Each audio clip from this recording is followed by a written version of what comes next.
তো দেখো আমের ডাল বানানো হবে আজকে। তো মুসুর ডাল নিয়েছি, এখানে মুসুর ডালটা খুব সুন্দরভাবে সেদ্ধ করে নিয়েছি আর মুসুর ডালের মধ্যে আম দিয়ে দিয়েছি। তো তোমরা দেখতেই পেলে কড়াইয়ের মধ্যে পাঁচফোড়ন, কালো জিরে আর এখানে দেখো দিয়েছি একটা শুকনো লঙ্কা দিয়ে নুন হলুদ দিয়ে ডালটা আগে থেকে আম দিয়ে সেদ্ধ করে রেখেছিলাম।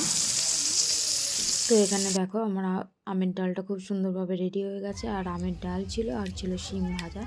তো সিমগুলো যেভাবে পরিষ্কার করে সেভাবে সিমগুলোকে পরিষ্কার করে নিয়েছি। আর এখানে বানানো হবে মাংস কষা। তো দেখো মাংস কম পরিমাণে, আমরা বাঙালি যেহেতু আমাদের আলুর প্রয়োজন আছে, তো সেই জন্য দেখো সেই আলু দিয়েছি আর সেই আলুগুলো ভেজে নিয়েছি। আর এখানে দেখো কড়াইয়ের মধ্যে দিয়ে দিয়েছি জিরে আর দিয়েছি তেজপাতা আর গোটা গরম মশলা দিয়ে পেঁয়াজ কুচি দিয়ে দিয়েছি। পেঁয়াজ কুচি, আদা রসুন টমেটো, পরিমাণ মতো হলুদ গুঁড়ো, পরিমাণ মতো লঙ্কা গুঁড়ো, পরিমাণ মতো নুন দিয়ে মশলাটাকে সুন্দরভাবে কষিয়ে নিয়েছি। তো দেখো এখানে মাংসটা যেহেতু এটা লেয়ার মুরগি, তো সেই জন্য এটা মাংসটাকে একটু সেদ্ধ করে রেখেছিলাম। এখানে দেখো আমার মশলাটা খুব সুন্দরভাবে হয়ে গেছে। আর এখানে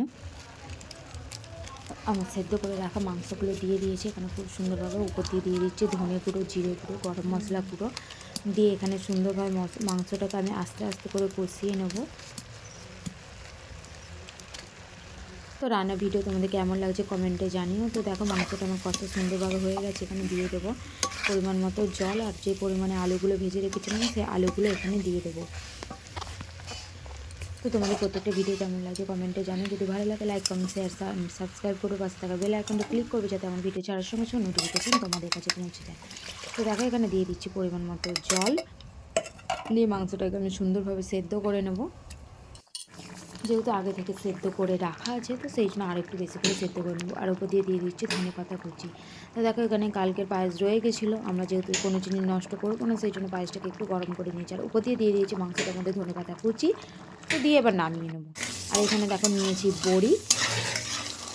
তো সেই ডালের বড়িগুলোকে আমি সুন্দর করে তেলের মধ্যে দিয়ে ভেজে নিচ্ছি। তাহলে বড়িটা আমি ভাজা হয়ে গেছে। এখানে দেখো সজনার ডাঁটা আর দিয়েছি বিন কড়াই। তো কড়াইগুলো আমার ভাজা হয়ে গেছে। উপর দিয়ে দিয়ে দিয়েছি আলু বেগুন আর ওলকপি দিয়ে টমেটো আদা জিরে বাটনা যাকে বলে।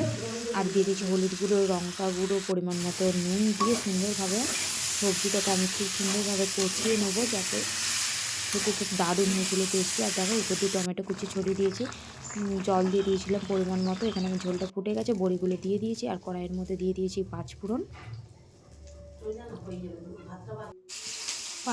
দিয়ে পেঁয়াজ দিয়ে আমার তরকারিটা রেডি হয়ে গেছে। এখানে নিয়েছি দেখো ভোলা মাছ, মাছগুলো আমি সুন্দর করে ভেজে নিয়েছি। আর এখানে দেখো দিয়ে দিচ্ছি পেঁয়াজ কুচি আর দিয়ে দেবো এখানে টমেটো কুচি আর দিয়ে দেবো এখানে হচ্ছে পরিমাণ মতো হলুদ গুঁড়ো, পরিমাণ মতো লঙ্কা গুঁড়ো, নুন দিয়ে মশলাটাকে আমি সুন্দরভাবে কষিয়ে নিয়েছি। আর এখানে দেখো ভেজে রাখা মাছগুলো দিয়ে দেবো।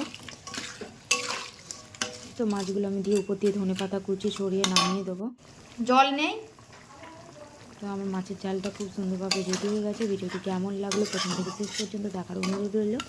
সবাইকে অসংখ্য ধন্যবাদ জানাই।